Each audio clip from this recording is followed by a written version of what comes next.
حامدا ومصليا ومسلما أما بعد أعوذ بالله من الشيطان الرجيم بسم الله الرحمن الرحيم إنما يخشى الله من عباده العلماء صدق الله العظيم.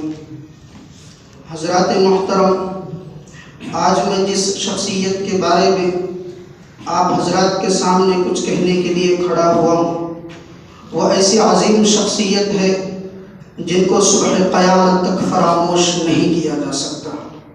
اس سے میری مراد مترجم قرآن، محدث کبیر، اسیر مالٹا، نقیب حریت، مجاہد آزادی حضرت مولانا شیخ الہند محمود الحسن دیوبندی علیہ الرحمہ کی ذات گرامی ہے.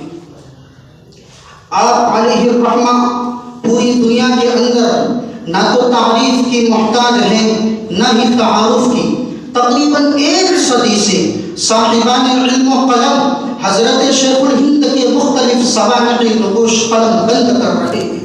مضامین و مقالات سے اخبارات و جرائد بھرے پڑے ہیں.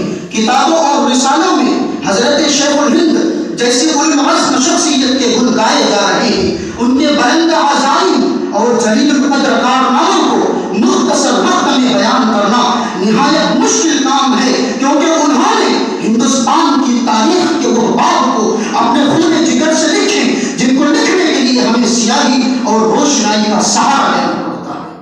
حضرات، اس عظیم شخصیت پر کیا بولا جائے جو اپنی ذات میں ایک انجمن تھی، جو دو فضائل اور متنوع اوصاف و شمائل سے مسجل ایک گردیش صفت جمع از معانی کے ربانی ہونے کے ساتھ ساتھ انہوں نے مملکت کی عقدہ کشائی کے ہنر سے باخبر تھی. وہ عدد فطرت بوریا نشی خلوت گزی ہنگام عالم سے یکسو تھی، مگر خدا کی قسم اس کی تحریک ریشمی رومان نے کئی سرا کسرا کے پاؤں تلے زلزلہ برپا کر دیا.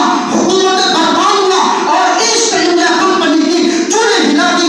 سبحان اللہ، اس محمودی قافلے میں سامراجی قوت کے خلاف عالم بغاوت بلند کر کے حکام ہند کو ان کے تاریخ مستقبل سے آگاہ کیا.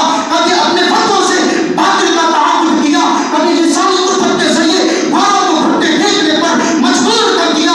وقتی ضرورت شمشیر اٹھا لے کر میدان کارزار میں کود پڑے اور اپنی حقیقت دینی اور قوت ایمان کا بھرپور گزارا. اس کے بعد 1912 کے اندر تحریک ریشمی رومان کی ابتدا ہوئی. بطور مفکر اسلام حضرت مولانا سید ابو الحسن علی علیہ الرحمہ آپ شیخ الہند انگریزی حکومت اور اقتدار کے سخت ترین مخالف تھے. بس میں انہی باتوں پر